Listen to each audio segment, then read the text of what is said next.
What is up, you guys? We are back again today with another video. This one is an interesting topic. It seems as if there's a big debate going on around in this whole community lately as far as whose teachings are better, Neville Goddard's or Joseph Murphy's. Now, if you're not familiar with Joseph Murphy, he was another OG, one of the original teachers, at least as far as within the past century. You could describe him as a success, but also like a teacher basically of how the mind works, of manifesting, as we would call it, on YouTube today. And he is most well known for his book, The Power of the Subconscious Mind, which is a great book. And really, he is a great teacher. And a lot of the stuff that he says is boiled down in a more easy to grasp way. I've mentioned this before. A lot of the time, Neville can use very flowery and kind of poetic language. He references the Bible a lot in his teachings, and it can be harder to understand. So one of the positive things about Joseph Murphy is that his teachings are using language which oftentimes is simpler to understand. However, both of these guys come from an era which we have moved on from. Obviously, the English language is continually changing. Modern day English in 2023 is different than the language that was used in the early 20th century. So with that being said, guys, we're going to go in depth into some of their teachings. Where are the differences? Where do they actually line up? And who's better? Head to head, guys. This is a Neville versus Joseph. They're in the ring today, and we're going to put it to rest, actually. But in all seriousness, guys, I think both of their teachings have a lot of value, and both of them actually agree on a lot of things, and both of them are really saying a lot of the same things, just in different ways, in their own ways. And we're going to cover all that today. So this debate seems to stem in large part from a lot of his teachings recommend SATs, recommend imaginal acts, and basically the practice of visualizing, creating mental movies, as Joseph Murphy refers to. Whereas Joseph Murphy prescribes, and that's what's interesting, is that I don't really understand this debate. Why it's a debate in the first place is because Joseph Murphy, in his book, The Power of the Subconscious Mind, goes into many, many different techniques, one of them being visualization, which, like I said, he calls mental movies. But Joseph Murphy does spend a lot of time talking about the practice of affirmations. And I do see in that regard where this debate may come from, because it seems to me as if this is just a classic taste of personal preference. Whereas Neville seemed to prefer the practice of visualizing and preferring getting into that drowsy state, getting into a state where he can imagine and loop a scene in his mind over and over and over again.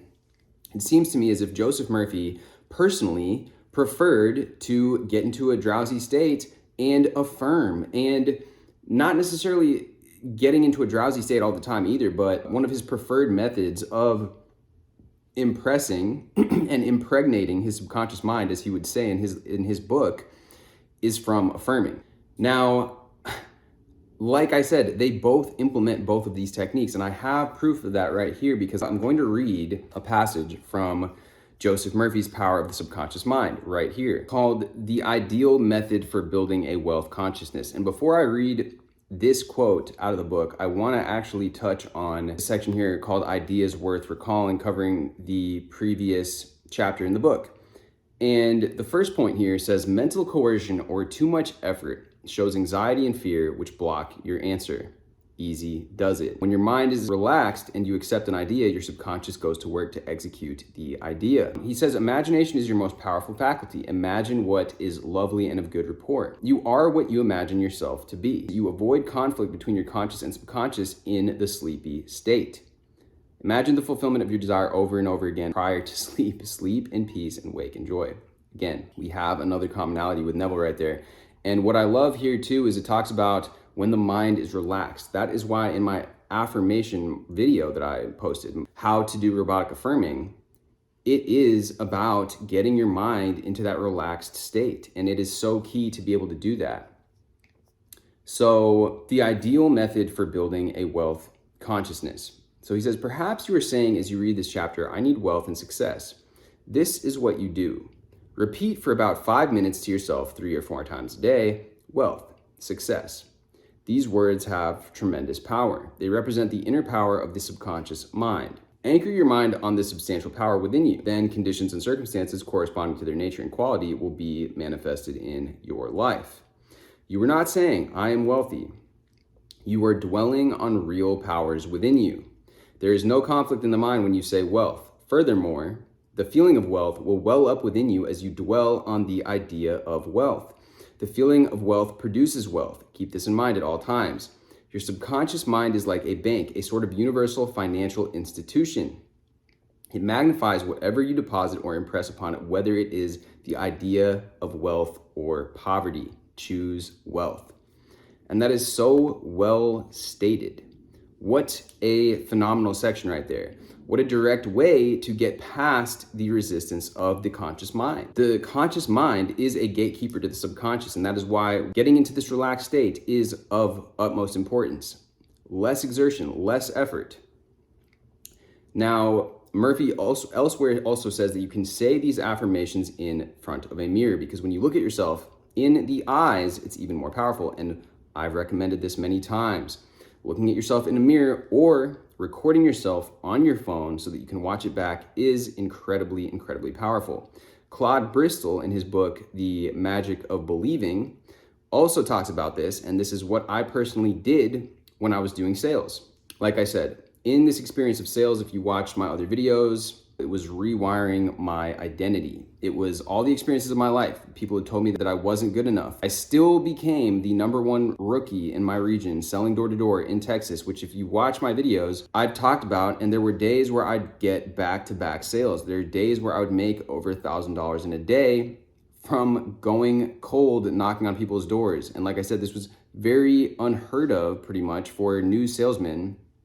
And my robotic affirmation was, I'm a phenomenal salesman. I'm phenomenal at sales. And I also did Napoleon Hill's technique, which he outlines in Think and Grow Rich. And I would do that in the mirror every morning before going out to knock on doors. So now Joseph Murphy also specifies that you want to do these for 5 minutes, as I mentioned in my robotic affirming video. And also that's what John Kehoe recommends. And I absolutely agree. 5 minutes. When you do that, when you actually do these affirmations for 5 whole minutes, you realize that you have to discipline yourself in order to do this. It's actually pretty hard to do. You can't have a distracted, unfocused, lazy mind and do that for 5 minutes. You cannot do it. And every single time your mind wanders, you bring your attention back to the affirmations, doing the affirmations.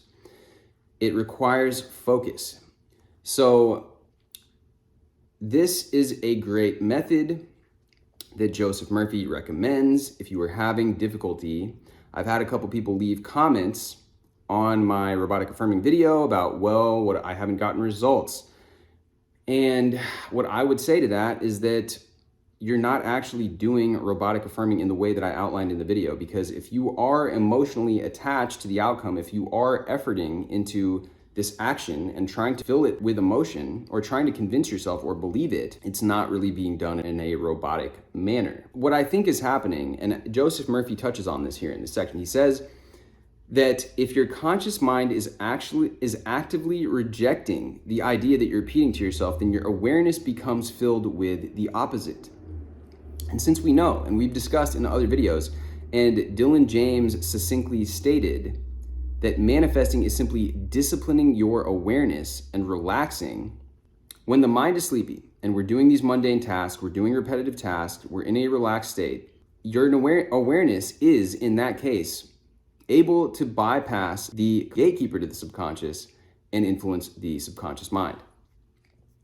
So if you're finding that repeating these affirmations is causing more resistance, if you're not affirming in this detached way that I spoke about in my robotic affirming video, Joseph Murphy's technique, which is again disciplining your awareness on wealth and success, can be a great technique for you, because you are not giving the subconscious anything to fight against. You're not saying, I am super wealthy and successful. You're just saying wealth, success. You are contemplating the idea of wealth and success. You are allowing wealth and success to in your awareness. You are dwelling on wealth and success, and your awareness is now going to be filled with wealth and success. And during this 5-minute exercise where you are repeating wealth, success, wealth, success, it is going to dominate and fill your mind. Your dominant idea that you are entertaining is going to be on that, and everything that you naturally picture from that. And your vibration is therefore going to be then imprinted with this idea of wealth and success.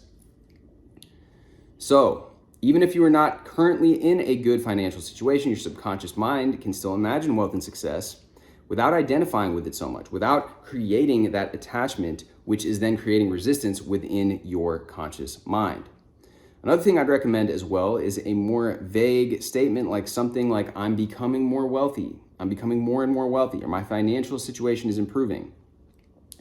You don't have to go with a crazy specific affirmation, especially if this is in a domain which you do not currently possess a ton of confidence in.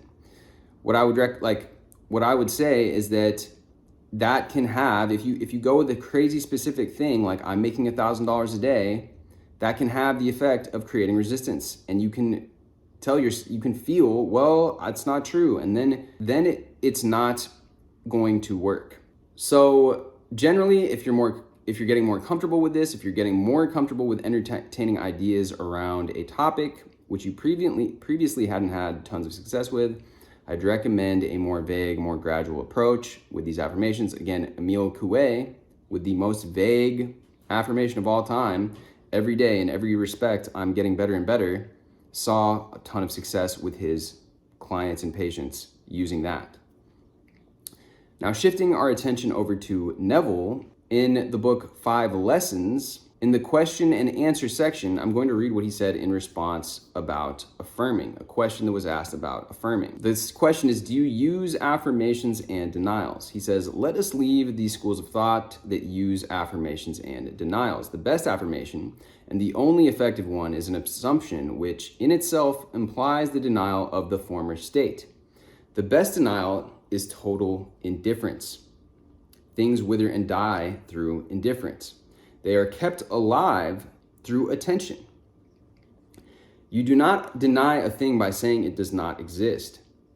Rather, you put feeling into it by recognizing it, and what you recognize as true is true to you, be it good, bad, or indifferent.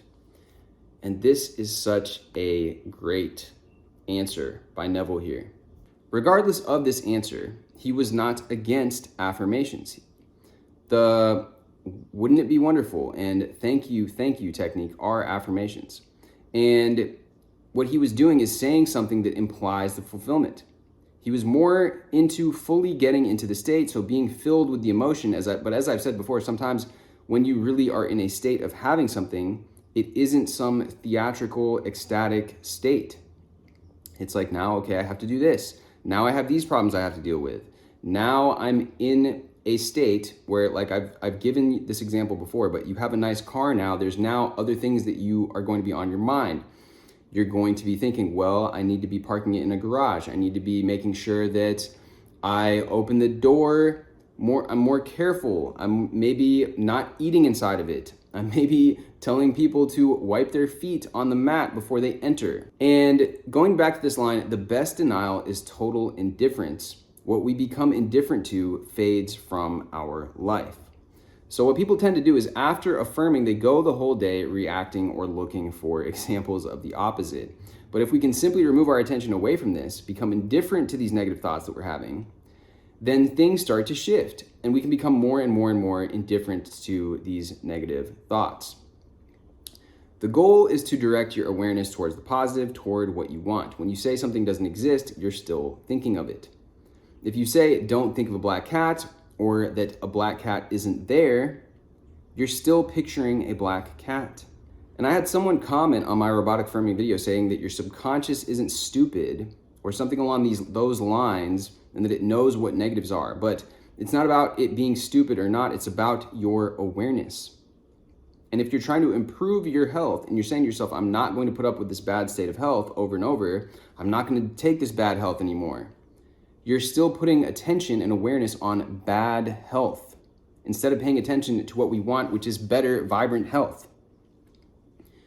And we can do that simply through affirming. As I've said, the point that Neville is making is that you want to get feeling into your affirmations. But as we know from talking about Joseph Murphy, talking about robotic affirming, what John Kehoe teaches, disciplining awareness, what Dylan James has talked about, the Kabbalion, stating that the all is everything from which everything came from, and it is mental,